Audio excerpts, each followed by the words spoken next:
407 years ago, our fathers brought forth on this continent a new nation, conceived in liberty, and dedicated to the proposition that all men are created equal.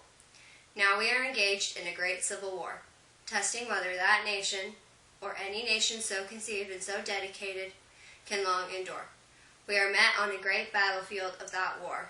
We have come to dedicate a portion of that field as a final resting place for those who here gave their lives that that nation might live. It is altogether fitting and proper that we should do this. But, in a larger sense, we cannot dedicate, we cannot consecrate, we cannot hallow this ground. The brave men, living and dead, who struggled here, have consecrated it, far above our poor power to add or detract.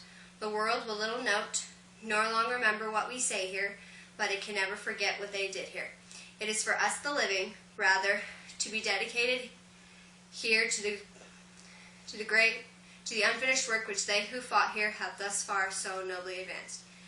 It is rather for us to be here dedicated to the great task remaining before us, that from these honored dead we take increased devotion to that cause for which they gave the last full measure of devotion, that we here highly resolve that these dead shall not have died in vain, that this nation, under God, shall have a new birth of freedom, and that government of the people, by the people, for the people, shall not perish from the earth.